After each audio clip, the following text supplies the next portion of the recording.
Magkano mga anak dito sa India, private or public hospital at namimigay pa sila ng pera kapag nanganak ka. So, isi-share ko yan sa inyo for today's video dahil marami nagtanong sa atin sa last vlog. So, ayan. Bago ang lahat, para sa mga naghahanap kung saang app pwede manood ng Chinese drama or shorts, pwede kayo dito manood sa Melo Short. Meron din silang mga, alam nyo yun, mga stories. Parang Wattpad, ganun. Pwede kayo magbasa-basa kung trip nyo. Hindi na ako nakakanood this past few days dahil may anak na. Pero syempre, isi-share ko pa rin sa inyo yung app. So, ito. Melo Short, available siya sa App Store and Play Store. So, go! So, unahin muna natin kung magkano mga anak sa mga public or government hospital dito sa India. Ang knowledge na isi-share ko ngayon sa inyo mga TS galing sa aming babysitter.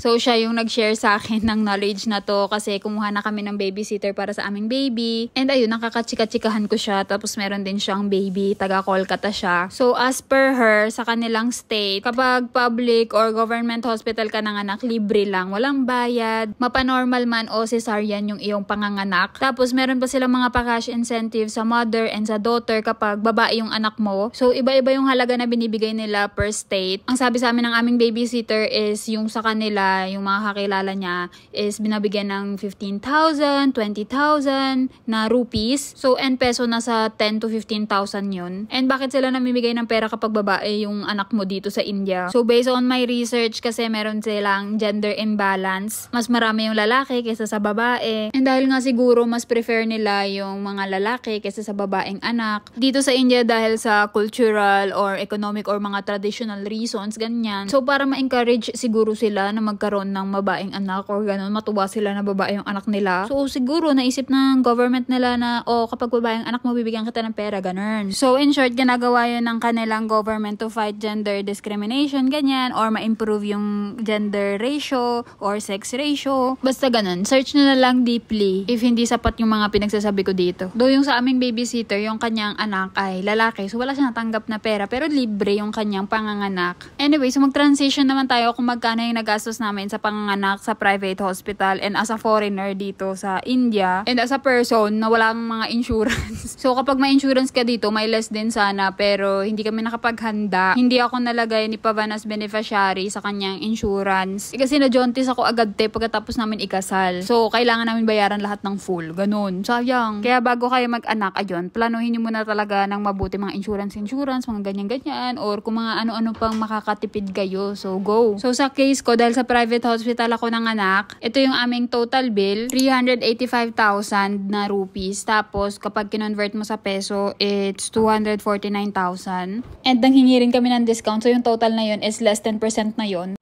Dito sa India, isa sa culture shock ko, kahit na parang mall, ganyan, or kahit anong establishment, na akala mo hindi pwedeng manghingi ng discount, nakakahingi ka ng discount. So, ayun, binawasan nila ng 10% yung aming bill. So, super thankful. And akala ko nung una is lalakihan pa nila yung bill namin kasi foreigner ako and wala akong ID. But hindi na nila yung ginawa sa amin kasi nakakuha ako ng PAN card before ako nanganak. Like, thank you Lord. So, yung bill na yun is para sa akin lang. 6 days ako sa hospital. And hiwalay pa yung bill ni baby kasi naniko siya. Napamahal din kami kasi medyo malaki-laki yung room na kinuha namin para sa akin. Kasi nga, syempre, yung family ni Pavan nagpunta dito. And dito sila nag-party-party Though nung first day, ang aking room is twin sharing. Meron nga akong ka-share kasi twin sharing nga Ang presyo ng room na yun is nasa around 6,000-7,000 rupees or like 4,000-5,000 peso lang per day. And itong room na nilipatan ko is nasa around 60,000 rupees or like 50,000 pesos per day. Tapos nagpa-epidural pa ako. Yung presyo ng epidural is 55,000 rupees or nasa 35,000 peso. Hindi ko na alam kung mura ba yun o mahal kasi first time ko pa lang naman maka-experience nun and hindi pa naman ako nanganganak sa Pilipinas. So wala akong mapag-comparean. And then nakita ko sa bill namin na yung mga dietitian, ganyan, yung mga nurses, may kasama din silang fee sa mga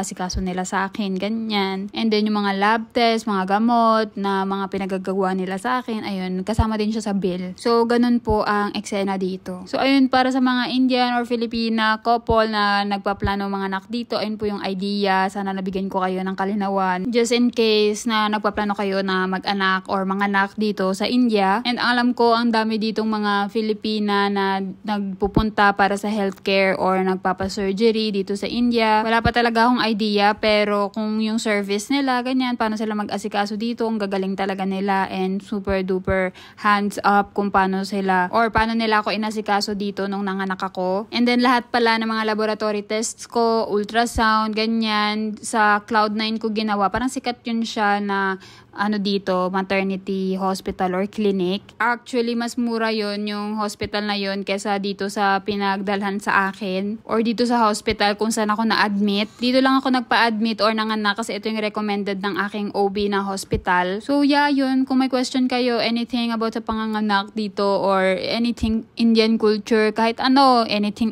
na nga Ask lang kayo sa comment section, sasagutin ko yan. I'll try my best. So bye! Thank you for watching!